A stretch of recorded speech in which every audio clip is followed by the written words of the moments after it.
Hey guys, morning. I'm doing this video and I've entitled it Release the Healer in You. Or release. I just want to share something with you, and this video is motivated by a call that I just got from Guyana. It's a young man who saw our videos on YouTube and decided to reach out to me. I saw the call from 6 a.m. this morning, and I didn't take it because I was pretty much up last night, doing a lot. But I'm doing this video because I want to reach out to you. I want you to send this video out to as many persons as you can, or send the post out to as many persons as you can. Now, every single human being has a healer inside of them.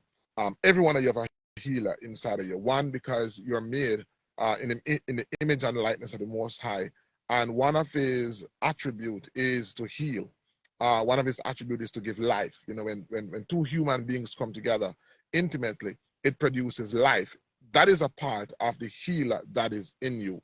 And but I want to talk to those healers who are coming from a background of healers. I'm of the belief that Jamaica represents a reservoir of descendants that were once healers. I'm of the belief, and there's a lot of bring them on camera. A lot of strong. Hey Pearson, Ryan, how you doing? Send this video out to somebody, Ryan. I'm doing this video because I want to help to release the healer in you. Now, outside of the fact that all of us have a healer inside of us, there are some of us who have a stronger innate ability to heal and an innate desire to heal. Now, that ability and desire, it passes on from generation to generation. And so one of the things I want to do is I want to support that healer in you. Now, some of you may know that I do videos, herbal speaking, it's a series called Herbally Speaking, which I seek to showcase Jamaican herbs. And for the most part, I've been showcasing Jamaican herbs. Right now, we're offering a diploma in what I call traditional and Caribbean medicine. And so, so not long from now, I'm going to be traveling the Caribbean, not only to showcase Jamaican herbs, but to showcase Caribbean herbs. But here's what I want you to do. After speaking to this young man, this morning, it dawned on me that I need to start looking into herbs outside of Jamaica. So one of the things that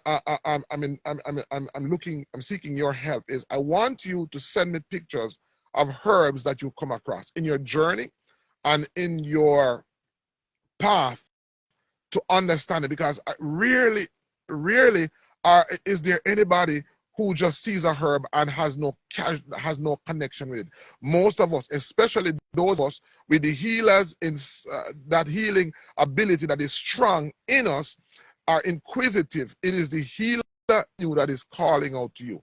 And so I want to help you. I want to support you. So I'm going to put my WhatsApp number on the phone, and I want you to send me pictures of any herb that you come across that you don't know. And what I'm going to do is I'm going to help you to identify those herbs, and that is also going to give me more content to do my herbally speaking videos. My goal is to record every herb in Jamaica. That's my lifelong journey, my lifelong hope, is to record and to showcase and to present every healing herb in Jamaica. And so for a while I stopped, but I've started, and I want to put that out there. Some of you are going to work. Some of you watching this are going to work. This guy just told me that he's an engineer, but he was watching one of my videos where I was making the point that there's a healer inside every one of us, and there are some of us who have a greater consciousness of that healing. And I mean, believe me, he didn't watch my video in its entirety, and some of the things that you were saying were things I was talking about. One of them was the fact that the way that we're going to be teaching herbs, we're going to be teaching herbs very differently from maybe most persons that you come across. Most persons that you come across who teach your herbs, teach you what herbs.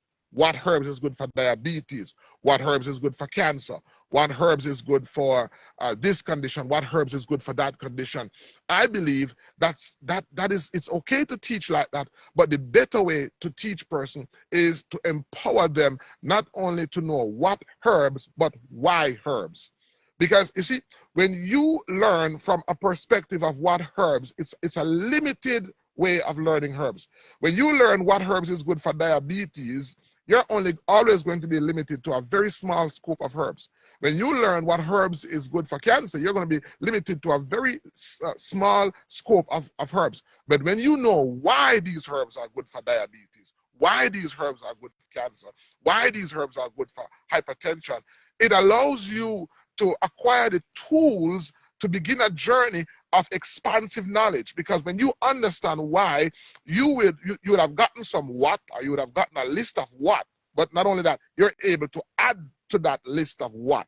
So in the next generation, if you learned 5 herbs, you'll be able to contribute 7, you'll be able to contribute 8, you'll be able to contribute 9. So in each successive generation, what is happening is that knowledge base is being built. When you learn why, it is a prerequisite to continue to build on pre-existing knowledge. When you learn what, it's a limited approach. So that's the approach that we are taking. We're going to be teaching you why this herb is good for that.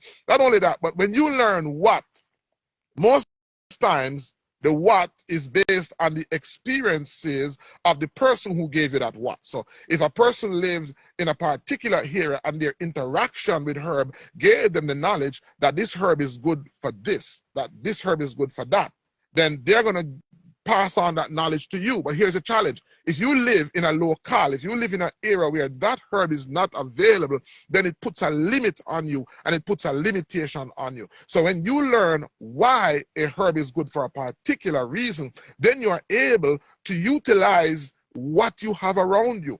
That may mean learning new herbs. That may mean having new experiences.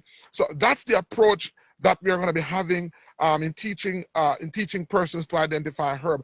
Another perspective that I believe is going to be different in our approach to teaching indigenous Caribbean medicine, because I don't know if you know, but my belief is that it is time for us as a people, it is time for us that as a people, the herbal system that has kept us alive until now, it is time for us to organize that system in a way that we can now empower ourselves. We utilized a medicinal system that was predominantly based on what? We are in modern times now, when we can use modern knowledge and tools of modern science to help us to better identify and to function and to practice with what we have. So if your respect for traditional medicine, if your respect for traditional medicine was very limited because it doesn't lack, it lacks sound scientific background. Hey, how you doing, man? Good to have you on. I'm doing great. Yes, man. Thank you. Yeah, man. So you know, I'm doing this video because I just got a call from a friend in Guyana, and this call, you know, has made my day. And so I'm offering a course in what I call Indigenous Caribbean Medicine, and I'm putting it out there. I'm extending myself to the entire Jamaica and to the entire Caribbean to work together to let us build a reservoir of herbal knowledge. Right. So what I want to do is, if you come across a herb that you don't know, send me the picture. Send me the picture. I will help you to identify that herb, and I will help you to identify the medicinal use of that herb. In turn, that's going to allow us to, that's going to allow me to build a vast database. I want to build a database of herbs, and I want to teach persons how to skillfully and how to responsibly use that database to create a system that allows us to help ourselves. That's right. One of the reasons why I'm doing this video is because I'm of the sound belief that in the next 10 years, the greatest challenge of any nation is going to be food and medicine security. That's so. The greatest challenge of the next 10 years is going to be food security and medicine security. No, you don't want until the next 10 years to start this project. You want to start this project now. That's right. So one of my goals is to, one, is to create a system of utilizing the medicine. It's not that we have been utilizing it. The medicine that we see around us has kept us alive until now. It's not a question of does it work, can it work, will it work. The only medicine that we know as a people for the last 100 and 200 years, and in many countries for the last millennia, the only medicine they know is the plant medicine around them. So there's no question if it works, can it work, will it work. Our challenge as a people is that we have not done enough to document that knowledge, number one, and number two, we have not done enough to organize that body of knowledge in a way where we can use it and it is backed by sound science. That's right. So my appeal is to medical doctors. My appeal is to pharmacists. My appeal is to the scientific community. We are heading into a storm. In the next 10 years, the greatest challenge, not only of Jamaica, the greatest challenge of Bahamas, the greatest challenge of Trinidad, the greatest challenge of any society is going to be the ability to feed themselves, and it is going to be the ability to provide medicine for themselves. And so, with that being said, those nations who have a low GDP, those nations who don't have a sound financial backing, they are going to be the most vulnerable. Any society that has a low GDP, that doesn't have the earning per capita, is going to become a very vulnerable society. And so what I'm saying is that the knowledge that has kept us alive up until now, that knowledge, that medicinal system that has kept us alive up until now, we have been irresponsible as a people. We have been irresponsible as a nation. We cannot depend on imported food. We cannot depend on imported medicine. Now, I'm not one of those persons who is saying, throw Western medicine aside. I do understand the policies. I do understand the bureaucratic red tape that is involved in politics. I'm not saying that. I'm just saying that we need to do is to understand, accept, and respect that before that medicine came, there was a system of medicine that was keeping us healthy, that was keeping us alive, and that has kept us alive until now. As a people, one of the things that we need to do is to have that medicine in our back pocket. Let us use that form of medicine along with what we are importing. We need to empower ourselves as a nation. And I'm not waiting on the government. I'm not waiting on the policymakers. I'm not waiting on politicians. I'm taking the bull by the horn. So one thing that we have done is that I've put together a college. It's called Boston Institute of Natural Medicine. I'm not saying that you should equip yourself to practice. I'm saying that you can use the knowledge for personal use. But I'm saying sickness is going to, and food security is going to be an issue. Why would you leave? I love the Ministry of Health. It has a mantra that says that your health is your responsibility.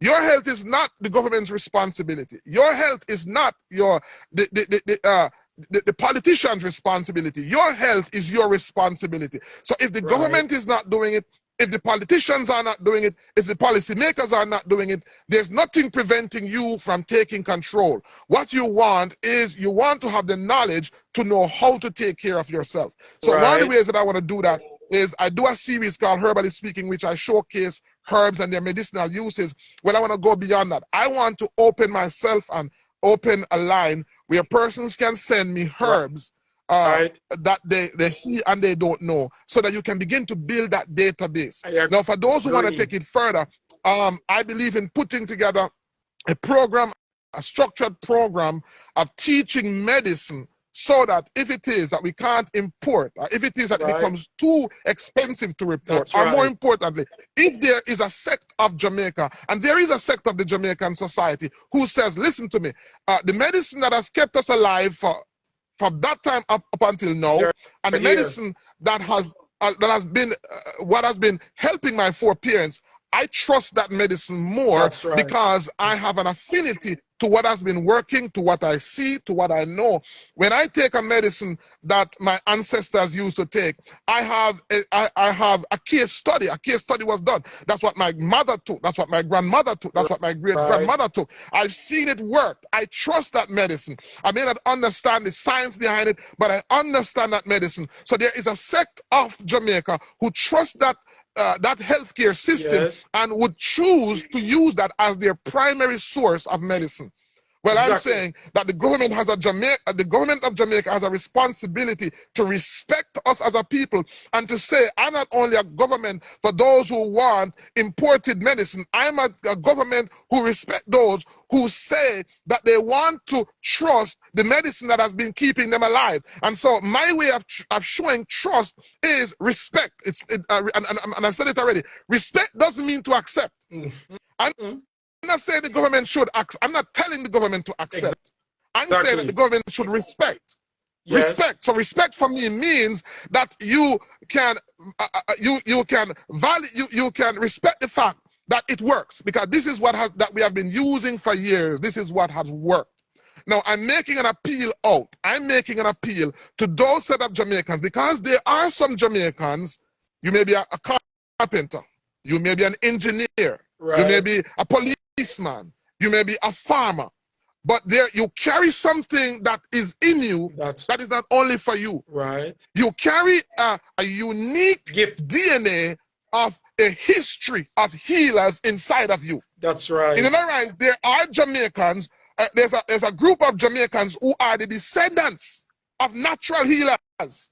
So their affinity, their ability, their tendency to resonate and to acquire the knowledge from plants is far more easier than the person who does not have that DNA in them. Exactly. I'm making an appeal and I'm making a call to those Jamaicans to answer that call. That's right. I'm making an appeal to you to answer that call.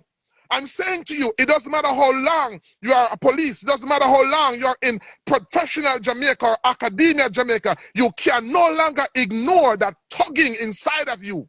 Calling. That says, your ancestors is calling out to you. They're calling out to you because they sense a challenge that is going to be upon us in the next 10 years. Whenever deliverance comes to a nation, whenever deliverance comes to a people, it always comes in infancy. It always comes through a sense of infancy. So I'm making this call. I do not want us as a nation in the next 10 years to be bemoaning, because our history as a people is that we have been too proactive. Yes. We have been too reactive, sorry, and not proactive. Right. We need to develop the skill set to feed ourselves. What am I doing? So one of the projects that I'm working on is I've created a greenhouse, and I'm working on a project of adding 12 more wild vegetables. 12 vegetables that our ancestors used to eat. That knowledge has been reduced or is no longer available. Herbs like jokoto, herbs like porcine, herbs like wild hook. These are herbs that our ancestors used to eat. We have been relegated, reduced, and limited to vegetables that are available in the market. The system has domesticated cabbage. They have domesticated kalalo. They have domesticated broccoli. They have domesticated kale. And what the system says is when these vegetables are not available, then there is a shortage. Mercy. But in the bush, in the wild of Jamaica, there are vegetables that are far more nutritious, far more beneficial. So the scarcity that exists is not real. How do we change that? Sometimes it's not that we need to get more. Sometimes it is that we need to expand our knowledge base. Yes. Now, what I'm saying is we need to do both. But what we need to do is that we need to expand our knowledge base of wild indigenous herbs, herbs that are resistant to, more naturally resistant to pests, more naturally resistant to disease, that are far more nutrition because their DNA has not been tampered with by modern science. I've put together a greenhouse where I want to grow these 12 vegetables, and after growing them, my goal is to introduce them through my clinics to people. I want to say, don't just take this herb. Begin to eat this vegetable. Don't just take this compound. Begin to use this. So we have added to that breadfruit flour. We have added to that plantain flour. We've added to that banana flour. These are flours that are free from gluten. Wonderful. Gluten is a type of protein that causes allergic reaction. And so it's mostly found in grains, the flour that we have. A lot of persons who think they have allergies, guess what? It's not allergies, gluten resistance. A lot of you who think that you have an allergy, you're suffering from gluten resistance because your diet comprises of too much gluten. We are bombarded by gluten. A lot of persons who have intestinal, digestive issues, the medicine is not going to help you until you change your diet. And so the breadfruit that grows in abundance, the plant that grows in abundance, the banana that grows in abundance, we as a people need to convert this to secondary value.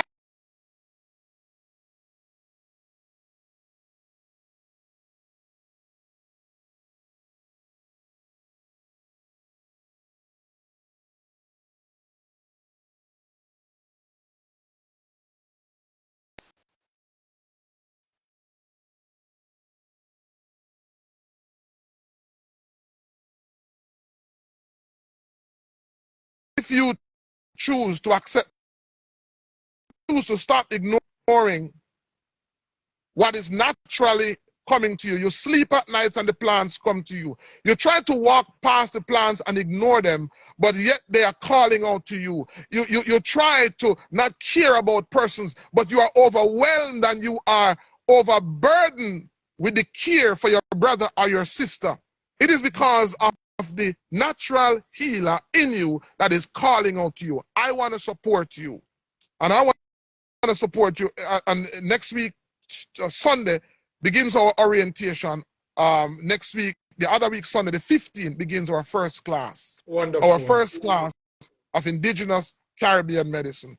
Our first class, for me, of raising up a breed of healers with a task of taking care of this nation. A breed whose task and responsibility is to protect, preserve, and pass on the knowledge that has been given to us by the Most High Himself. And so this is an awesome responsibility, and it's not going to come without challenge. It's not going to come without resistance. But guess what happens? If you want anything, you have to fight for it. Yes. And as much as you think that this may be a noble thought, it may be a noble gesture, you'd be amazed how many persons are against it and how many persons are going to fight against it. But I want to minister to you. You may be in a cab going to work. You may be in class at work right now, listening to this video, listening to this live. I want you to send this to somebody who you believe. You may not have that call.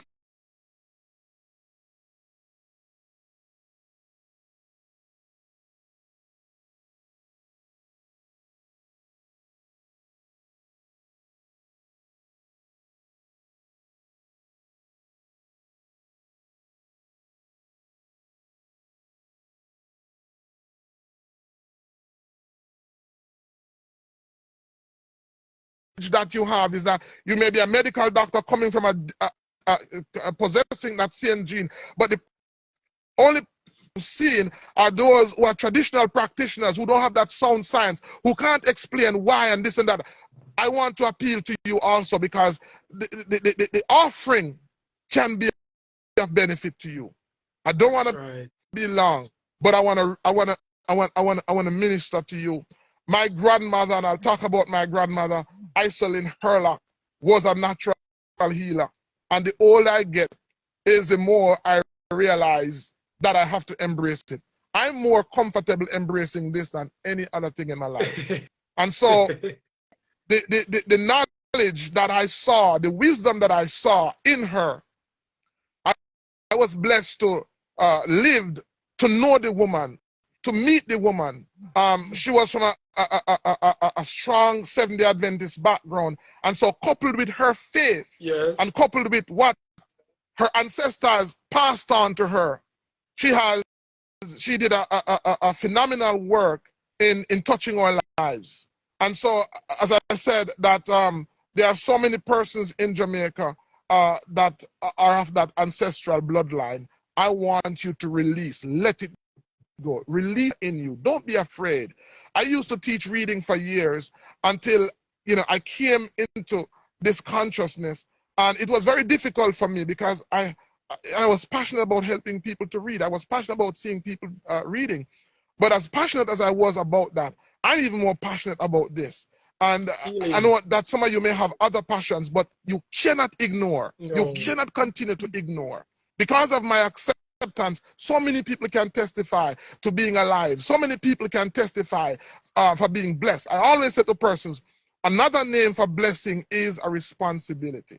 You can't separate. Another name for blessing is responsibility. Yes. You don't have a car, you pray to be blessed with a car. Guess what? That's responsibility. You didn't have children, you pray for children. You got a child, you got children, you just got some more responsibility. Another name for blessing is responsibility. And so I know that I'm blessed. I know that I'm immensely blessed. And so what I'm doing is, I know it's not just a blessing, it's a responsibility. I have to use this responsibility, because a blessing, gifts are not only for, they are not for you really. The gifts that we get from the Most High aren't for us. It's for the wider world. It's for the bigger community. Wonderful. So that gift that you're thinking or wondering if you should explore, access, or use is denying somebody. It's potentially shortening somebody's life. Yes. It may potentially cause somebody to die. Somebody who needs to meet you 10 years from now as a healer may still meet you as a policeman. Somebody who needs to meet you 5 years from now as a healer to trigger something in their life may still meet you as an accountant. You denied somebody something that was placed in you for them. You will be held accountable. You will be held responsible. Yes. Because the gifts that we have are not for us. No. So don't get cute. It's not for you. It's for the wider world. It's for the wider community. So I call on you to release that healer in you. I call on you to release the ancestral beckoning that is in your spirit. I call on you to give to Jamaica what was invested in you, and do not continue in selfishness. Wonderful. My part, my goal is to help organize. That's my part, my goal. My goal, my part is to help you to organize that so that it can go forward. I'm doing my part. Come the 8th of January, which is next week, Sunday at 7 p.m. It's up to you if you're going to be on. It's not even about money. It's $70 to register. It's $100 US per month. $70 US to register. It's $100 US per month. It's not about the money. I've only attached a fee so that it can have value.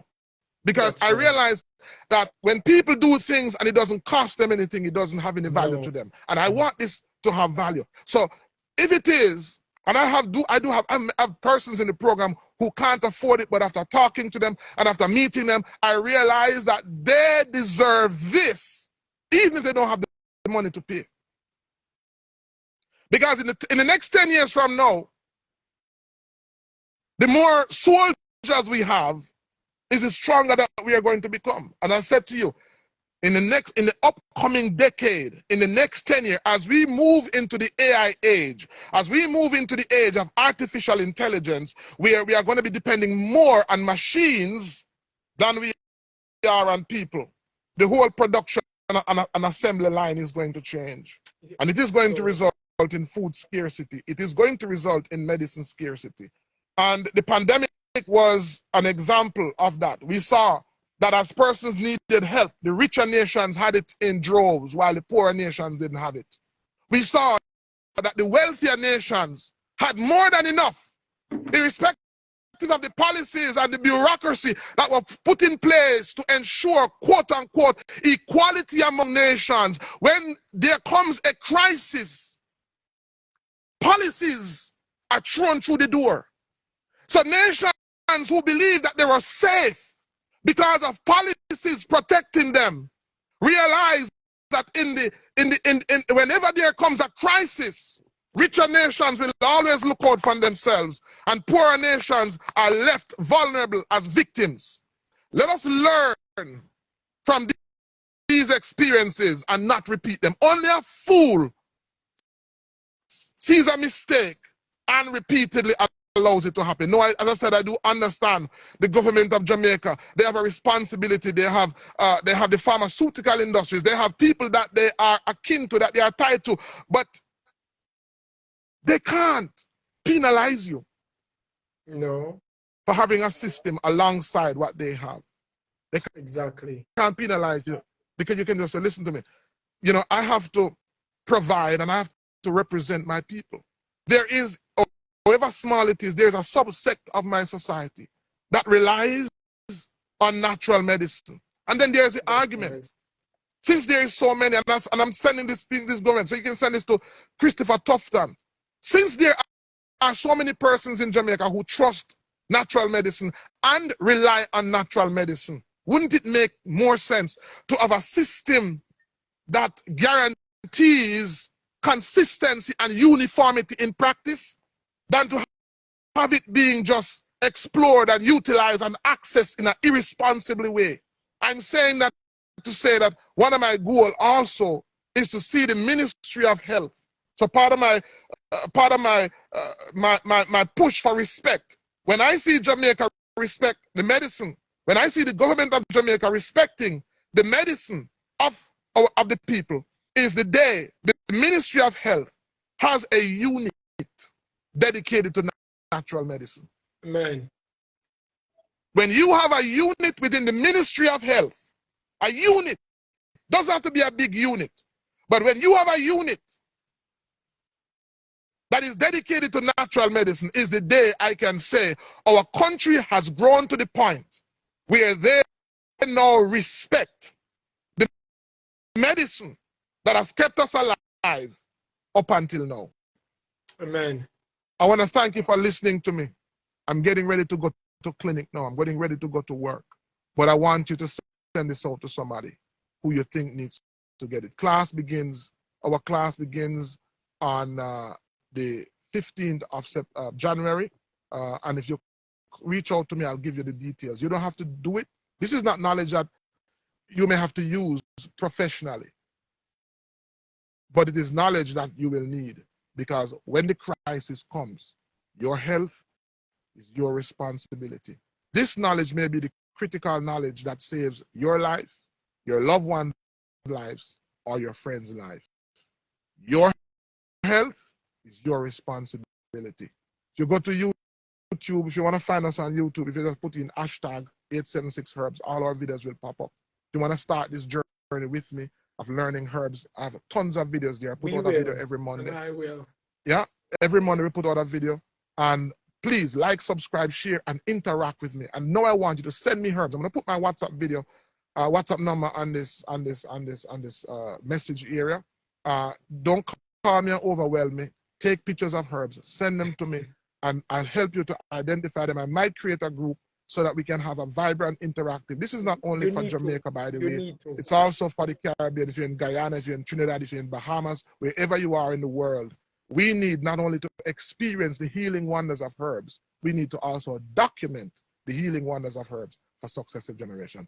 Thank you, and I'm looking forward to hear from you. All right? Bye-bye. Wonderful.